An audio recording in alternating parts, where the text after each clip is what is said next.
Delighted to say I'm joined by Cahair O'Kane of the Irish News to talk about all things club football this week. Cahair, how are you doing? Good, Shane, yourself. Astro, I'm not too bad. There's no better place to start than in the Tyrone Championship because it's going into the quarterfinals this weekend. Probably feels like the whole thing is going at breakneck speed. Big one, definitely, Errigal Kieran against Tramore. Now, Errigal, they beat Omagh after extra time the last day, whereas Pomeroy were seen off by Errigal Kieran. What's your read on these two teams coming into this, and is there much bad blood between them? It wouldn't be a pile of bad blood between, well, as much bad blood as between any two big teams in Tyrone. It's just a frenetically competitive of championship at that end, and Dromore were probably the big winners of the first round. Obviously, Omagh have been knocking on the door and won county titles and then round it, and Dromore.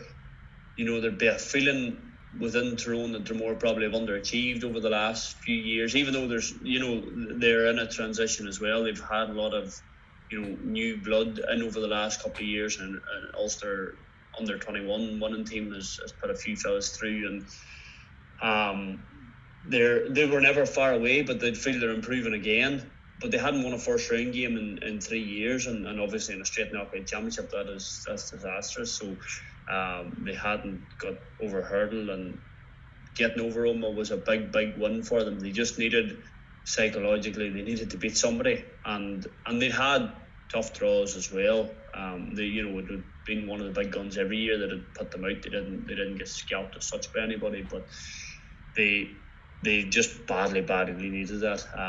And you talk about their big feeling that they underachieved. They've won league titles, and they've been very close and still very competitive in championship games. But then Errigal as well, feeling that they've underachieved probably more than anybody. Errigal have a massive pick, have a huge squad. They tend to do very well in the league when the county players aren't about as much, and the depth of Errigal's squad sort of propels them to a level above what most clubs can cope with. But then the championship seems to level it out a wee bit, and they have been, they've been kind of waiting for Dara Canavan to come through a wee bit. They just, up front, Davy Harte had been playing at full forward up until the last probably 18 months, and was still a very, very useful outlet for them, but he had just probably tapered off a wee bit, and they didn't really find a way to replace him last year. And they're waiting for young Canavan, who was ruled out of last year's county final, which then led to them playing very, very defensively and didn't really trouble Trillick at all. And then now this year, I think he has a broken wrist, and is unlikely to play much in it. Now, young Warren Robinson got 1-4. I think it was 1-4 in the win over Pomeroy, and they might look at him as well as coming through, obviously, because they just have to take the pressure off Peter Harte. In games like last year's county final, that Trillick just put Rory Brennan on him full time, and Rory Brennan would know him inside out from probably doing that job at Tyrone training night after night, and so Errigal needed to relieve that pressure, and if they find ways to relieve that pressure, they'll be the team to beat in Tyrone. But just young Canavan's absence again at the minute, sort of, you just wouldn't know how that game would go. And does Peter Harte gets a lot of close attention when he's playing with Tyrone. John Small is always a name that comes up, and we even saw Tom Sullivan do it for Kerry last year in the championship. How, does he get roughed up in these games as well, or is it fairly just kind of tight attention that he gets? Is he put through the mill? I would say it's probably nothing out of the ordinary. If you ask Tyrone people, they would be sore about some of the man marking jobs he's received in some of those bigger games. Probably most notably John Small. They would feel that there's not a lot legal about some of it, and they might have a point about some of it. The Thomas Sullivan one last year, I suppose it's always a matchup you're keeping a close eye on, and I didn't think Thomas Sullivan did much wrong in that game, and was very, very, just diligent. If he's the kind of player, if you have the legs to track him and the brain to know where and when he's going to go, he just doesn't. Peter Harte just doesn't have a blistering pace that will burn a defender who's as switched on as Small and Sullivan and those boys are, and that's where he's probably struggled over the last couple of years, because he's become a real target for other teams. They've pinpointed him as the man that makes their own tick, and they've gone after him, and it makes it very, very hard for him, and for Tyrone and for Errigal. Errigal rely heavily on him as well, and there's still very few defenders capable of coping with him. But in Rory Brennan against Trillick last year, Trillick had one of them, and it was really, once Darragh Canavan was out injured and Rory Brennan was on that job, it was very hard to see anything other than Trillick winning the game, and Errigal need to find ways to free Peter Harte up again. Yeah, absolutely. And for Dromore, who will they be looking to get into this game? Because just looking at the game against Armagh, was a substitute Andrew McGrath got a goal, but so did Niall Sludden, and he's obviously a key man, arguably one of the best ball carriers in the country. Niall Sludden's a massive player for them. He's their captain this year, and just at club level, something similar. A ball carrier that is very, very hard to deal with unless you have the natural attributes to deal with them, and it's not too many defenders in the county would have that, but certainly at club level, and so he definitely does make them tick. I say they're just such a changed outfit at the minute that they've lost the like of Ryan McMenamin, and even out of the defence, who's still playing up until 2 years ago. Who's still playing as sweeper, and they had a lot of experience. Collie McCullough is their manager now, and would have been a big forward for them, and they've just lost a lot of that kind of experience. But a lot of those boys off the under 21 team have come up through and are sort of propelling them on to another level. And to lose by 17 points to Trillick last year, and you had mentioned that they had no championship win in 3 seasons either. Yeah. Is there a sense, once a rot sets in, a club can sort of start to circle the drain a little bit in terms of being a regular challenger, and they'd won it 3 times between 2007 and 2011. So was it concerned that they might fall off the map as any sort of a challenger? I don't know that they would have been over, but that was a huge surprise, the margin of that victory last year. I couldn't believe that happened. That was the game in the first round in Tyrone last year that everybody was looking forward to, and I think it was, as it turned out, it was the marker that Trillick put down, really, because they went on to win a championship that was as convincing and as comprehensive a championship as anybody has won in Tyrone in a long time. They obviously beat them off the top of my head now, but they beat Dromore in the first game. They beat Colisland in an absolutely brilliant semi-final, and they beat Errigal Kieran in the final. I think it might have been Armagh in between. Just can't.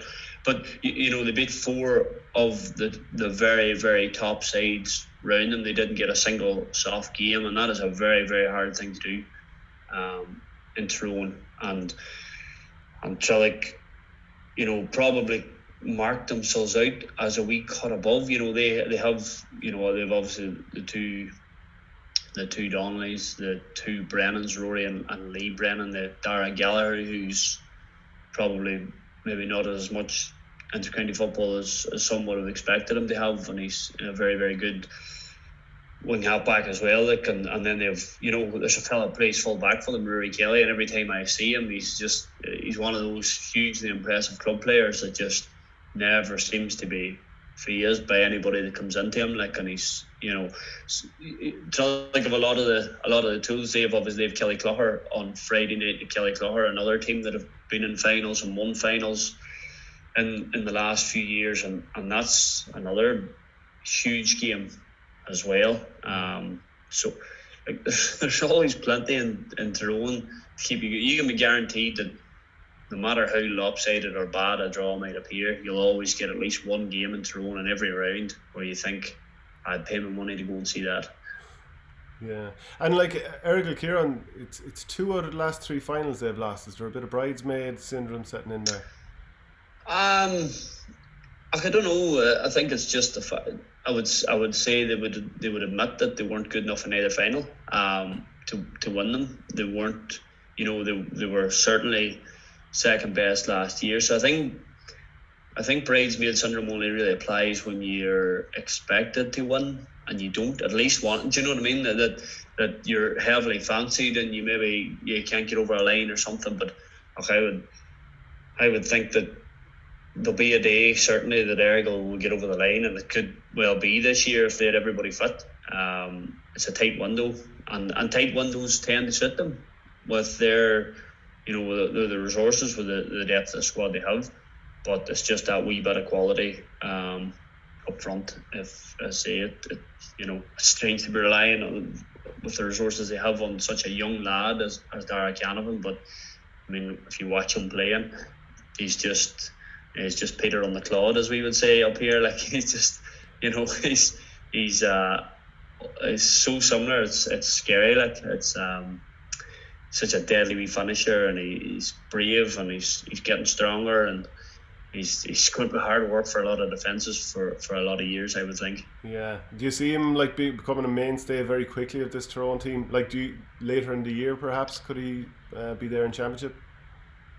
Well, he'd been, Mickey Harte had released him to the under-20s who are in the All-Ireland semi-final as well. And to be fair, Mickey has done that sort of with any player in that scenario over the last few years. And so how much time he gets with the senior integrity set up before a championship will begin, and a straight knockout championship, maybe just not this year. But if he got a full league leading into it next year, and he has done work to bulk up, he has put on a bit of muscle. Again, I'm working from memory, but I'm pretty sure he actually turned down going into the setup a while back so that he could put on a bit of muscle. He'd had a few injury problems and different things, and he just wanted to get himself right and get himself physically at it. He's small.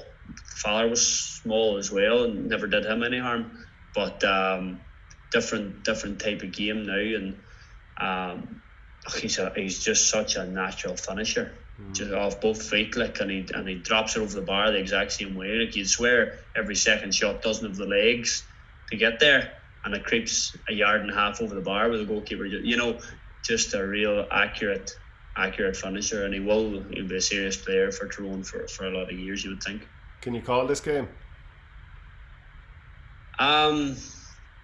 Like, the wise man always puts a tenner on the draw on every big game in Tyrone.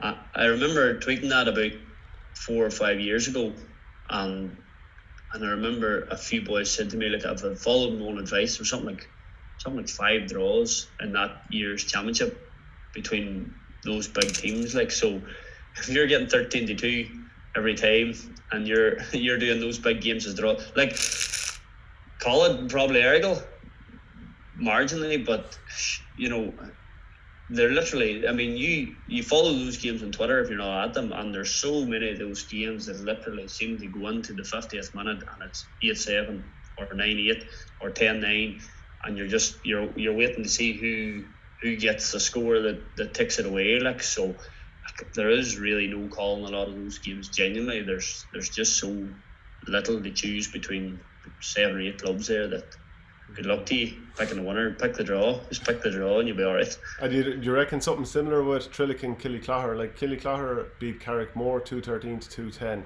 Mark Bradley scored 1-8 there, and then Trillick's off Galbally 1-9-7. I watched Trillick's game against Galbally, and I'd been at their first league game where they were well beat by Clontibret. And obviously saw a good bit of them last year, and like, they're a very impressive side when they hit their straps. I think there's definitely, like, Matty Donnelly is playing within himself. He's not really taking men on. still coming back from a very serious hamstring injury, and there's maybe just a wee bit of a lack of the cutting edge that they had last year. Killyclough are a very well-rounded outfit who, rely, a fair bit on their three sort of big stars, just Mark Bradley and the McCann brothers, Tyrone and Colin McCann, and are big players for them. Look, Killyclough could absolutely catch them. I did feel that I wouldn't say I felt Galway would beat them, but I felt Galway would give them a game on what I knew about them and what I'd seen of them last year, and they did give them a good game. It was, it wasn't really a 5-point game for a lot of it. And look, there's been no league really to run into it, and I think any team would fancy scalping Tulloch at this stage. Killyclough are definitely one of the teams that are very, very capable of it. And there's also Coal Island against Derryloughlin and Dungannon against Ardbow. Just to move on to the Armagh Championship this weekend, Crossmaglen against Killeavy. So it's the first semi-final in 15 years for Killeavy. It is, and they've sort of had a dry spell since Stevie McDonald really was huge man for them, and then it went a bit dry for a while, and they're on the way back up. But the way the Armagh Championship has panned out, I mean the other semi-final, Pearse Hogue and Mahary, you would probably say that if anybody's going to beat Crossmaglen, it would be one of those two, rather than, I don't think there'd be too many putting too much on Killeavy to beat Cross. It has sort of fallen not too badly for, obviously the Crossmaglen result where Ballymacnab scored 7-9 in Crossmaglen in the league game not long before the championship started, and beat them by whatever it was, 25 points or something like that. Caught everybody's eye in Ballymacnab. Everybody was thinking after the couple of years knocking on the door and being very close, and then they got beat in the first round, and it it just seemed to open, and Cross have seemed to get, not having seen them now with my own eyes, but seem to just get that wee bit stronger with each passing week. And I suppose most eyes will be on the other semi-final to see who it is that you'd imagine would meet Cross in the final, and the Pearse Hogue Mahary thing. Like Mahary obviously won it a couple of years ago under Shane McConville, who's now Pearse Hogue manager, and I suppose that happens a fair bit in the small world of club football. But there'll be very little between those two. Mahary were almost gone at a stage last week, 2 weeks ago, and came back to win it. So probably most people would have a slight fancy for Mahary, but again, you wouldn't be putting any big. It's very hard to read before. There's no form line to read either at the minute. Like Pearse Hogue came through after winning a penalty shootout against Madden, so it's hard to read into that. Well, again, but that was the Madden side that had beaten Ballymacnab, in the first round, and I suppose Pearse Hogue and Madden, you'd expected them. They're sort of all of a level, to be fair, and penalty shootout. I'm a big fan of them, to be honest. I think. Well, you're a goalkeeper now, so you probably love the challenge. Well, I haven't faced them. We haven't had any penalty shootouts, and thankfully, well, no, our defenders usually just let everybody run through and score. So I never even get. And they know you're not going to bail them out. But look, we do far too much whinging about this idea of not having penalty shootouts and not having, it's unfair and fellas that miss and all the rest. And like, the games have to finish. Replays are a far bigger nuisance than a penalty shootout. You cram up weeks and cram up weekends, and you end up with teams playing 3 times in 9 days or stuff like that, and or other teams they have their games moved back from the dates because such and such went to replay, and then another replay. Like we had a series in Antrim last year where Lav Jarg and Portcanone had 3 games, I think, 2 replays, and one of them didn't they abandon a free taking competition? They abandoned the free taking competition. They should never had a free taking competition. It should have been penalties, and then I think when it was level and it was going on a wee while, and it's funny, like, because I think somebody just showed it on their phone on Facebook, and there was, like, if I remember rightly, there's about 2,000 people watching this free taking competition in Antrim on a Wednesday night, like. And then the chairman came down and stopped it, didn't he? When it was like 7-7 or 9-7 or something ridiculous like that. Yeah, it was well on. I think they were actually nearly round the second time. I think it might have been 9-9, and both clubs had missed one, something like the 10th kick each, and Kieran McCavan and the chairman came down and stopped it. Though I think there was possibly a wee bit had kicked in of somebody wins this and the other team is probably going to appeal because we shouldn't be playing frees here, we should have been playing penalties, and so let's just pretend this never happened and go back the next night and do it again. So but the penalties stuff, I think it's a great idea. Play. Somebody has to lose. Like, somebody always loses no matter what you do, and the fella that slips and gives away a goal, or the goalkeeper drops it into the net, or somebody gets blamed for it, whether you like it or not. Like, and would you take a golden score? I mean, we were talking about this in the hurling podcast the other day, and I was saying I don't really mind penalties, but I think, like, if it got to a stage of, like, the referee was signalling the end of injury or the end of extra time, right, the 2 periods of extra time, and then he just did like 4 blows of the whistle or stopped it and then just threw the ball up and said next score wins, would that be the worst idea in the world?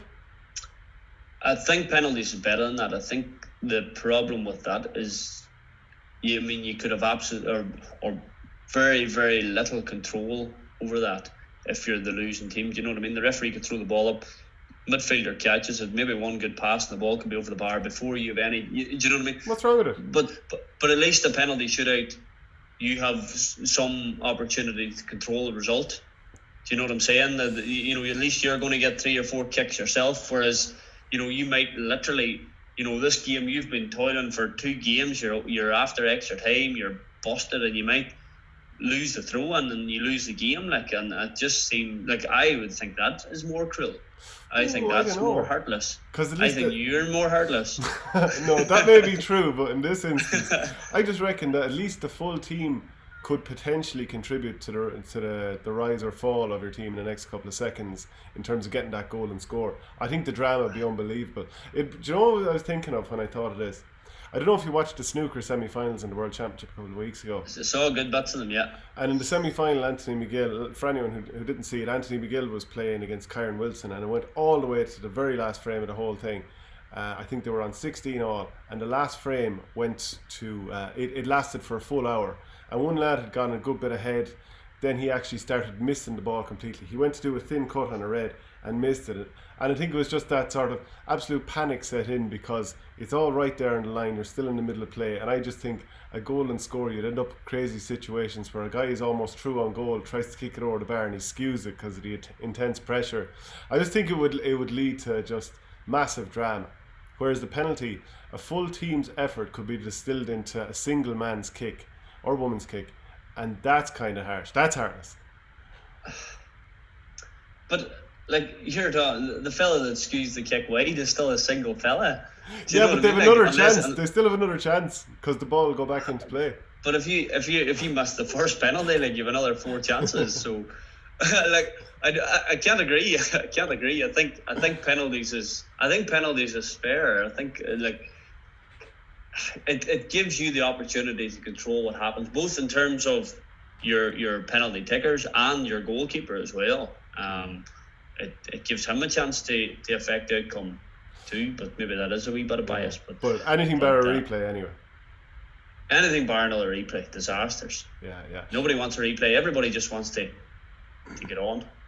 So in terms of the Armagh semi-finals this weekend, Clontibret haven't won it since 1948. Crossmaglen haven't stopped winning them for donkey's years. Since 1948. Yeah. Pearse Oak, they won one a couple of years ago, and so did Mahary, am I right in thinking? So if you were to say in terms of who you think, like, let's say a rankings of the 4 teams here, what would you be going for? Probably logic would probably sort of fairly simply, it'd probably be Cross, Mahary, Pearse Oak, Clontibret at this stage would be the 4, but I think the 2 and 3, and probably, I would say had Clontibret got Pierce O'Gormahary, they probably have fancied their chances. And in a roundabout way, like, I don't know that Cross are that far ahead of Mahary.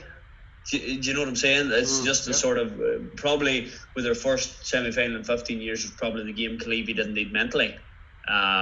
Was Cross. They probably wanted one of the other two, because there's just, whether Cross are going brilliant or not brilliant or whatever it is, there's still just the stigma of it's Cross, like, and they have so many teams beaten before they go into the changing rooms, like, and it's, people in Armagh, players in Armagh would have told you that, like, there was down the years that there was that thing that, it's all right saying it before the game on, we're ready, but in the back of your mind, when they get a run on you and they go 4 up, do you really have it to come back from 4 or 5 down against Cross? Yeah, well, belief and a belief on one side and a lack of belief, or a lack of proven nature that you can actually win these big games. That's definitely worth a couple of points in matches. So I definitely know what you mean. You've mentioned we've been talking about Crossmaglen there, and that segues nicely into the Monaghan Championship, and a game that really sticks out is the relegation playoff between Castleblaney and Clontibret, who are managed by John McEntee of Crossmaglen. That's two of the most successful clubs in Monaghan history. Pretty much one of them heading down to intermediate after this game. Aye, two of the top 3, like, and Clontibret have 17, Scotstown have 19, Castleblaney have 37, but haven't won one since 03. And they are the most successful traditionally, but they haven't had a great time of late. And I suppose, like, them being there is not as surprising as Clontibret being there, but then, Clontibret have had this sort of in them over the last couple of years too. Like, they went the whole way last year and won Monaghan and beat Crossmaglen in a good game, and beat them, deserved to beat them in Ulster, and have had, probably some of Monaghan's best servants over the last lucky years, like obviously McManus, Vinnie Corey, Desi Moen, those boys. They just seem capable of not doing it sometimes, and whatever that may be. But like John McEntee, obviously they lost to Inniskeen at the weekend, and John McEntee was over Clontibret. Oisin McGonville was over Inniskeen that day, and it was one of those where and Clontibret seemed to be in complete control of the game, and then the next thing they were beat. I think they were caught by late goal as well. But like, you would fancy that Clontibret would find a way to stay up, but in the grip they were in, you would have fancied Clontibret to, them and Ballybay, you would have fancied to come out of the group. When you looked at the groups on paper, you didn't really see anything else happening. And now Clontibret have ended up in a relegation playoff, and it's hard to fathom that you could go from being senior champions to 1 year to being relegated to intermediate the following year. Like, but that is what's sort of staring down the barrel at them at this stage. Whereas for Castleblaney, they gave a walkover to Trua, and that was basically sent Trua through to the quarterfinals. So unusual on their side as well. Don't know what was going on there. I was trying to find out online. It was hard to find out. I don't know what was the story behind that. Obviously, I mean, True are an up and coming outfit, to be fair, and would have fancied their chances as going through. I know I'm probably you'd have fancied True to probably beat Castleblaney at this stage, but I don't. There's no mention of COVID or anything like that, and I hadn't heard that was related. So it seems a strange thing to concede a championship game, especially a big club like Castleblaney. It's bad. It's not great looking. But they haven't been. To be fair, they haven't been their former selves for quite a while. Like, and it wouldn't be the same huge surprise if they were back down to intermediate. Moving on to the Down Championship, that's interesting as ever. There's a couple of big games on this weekend, in particular Kilcoo against the Burn and Mayo Bridge against Clonduff. So as you were saying to me beforehand, there's two big guns going to be going out. But I was reading your column there in the Irish News, and you were talking about Stephen Poacher, who we've had on here before, that he had stirred a hornet's nest when he came out and said that Ulster champions Kilcoo were probably the most defensive team that I've ever seen. They make me look like the Barcelona manager with the way they set up at times. Obviously, Stephen Poacher has been slammed over a defensive setup with Carlow in the past. Is he far off the mark here? Is that egregious talk? I know Kilcoo lost to Warrenpoint 10 points to 9, so maybe let's give that into the context as well. Poacher's a great man for stirring it. It was a great line. And he would argue his Bryansford team came from 10 down against Clonduff and won, and he actually brought his goalkeeper Mark Reid out into midfield for the last quarter and just hemmed Clonduff in, and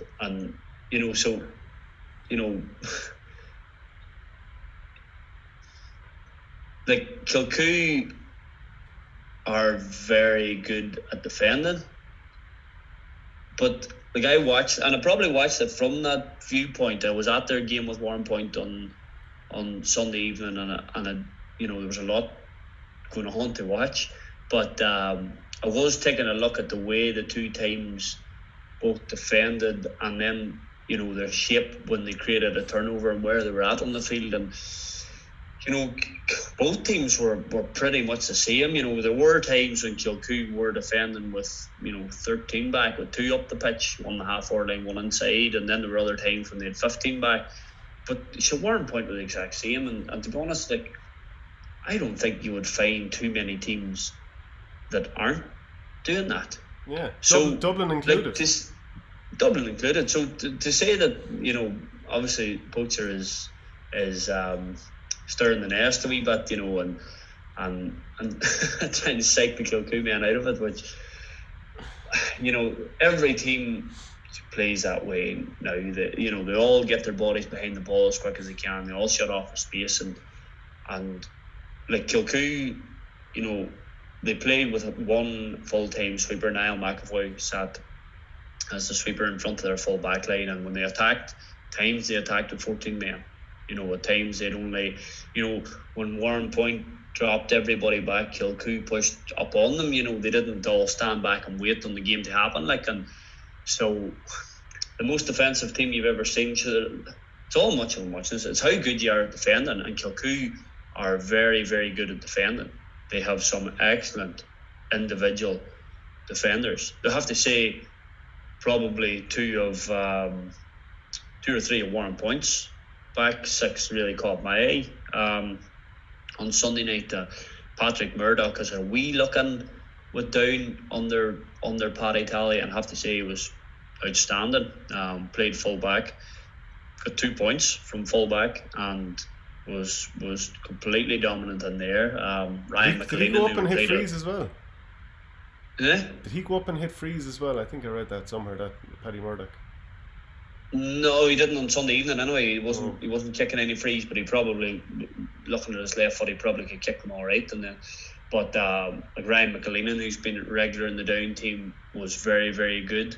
Ryan Boyle, John Boyle, and Lynch, the young fella Lynch in the corner as well, who got the grips with Conor Lowry. So Warrenpoint were as defensive as Kilcoo, and Kilcoo were as defensive as Warrenpoint, and they're all as defensive as Bryansford, and they're all as defensive as Clonduff. Like, it's, you know what I mean? Like, it's, every team plays the same way, and it's just how good you are at it. That's to me the difference. Like, the Burn broke up Kilcoo's dominance a couple of years ago, winning that county title, and then obviously Kilcoo finally go and win Ulster after years of trying last year, get all the way to an All-Ireland final.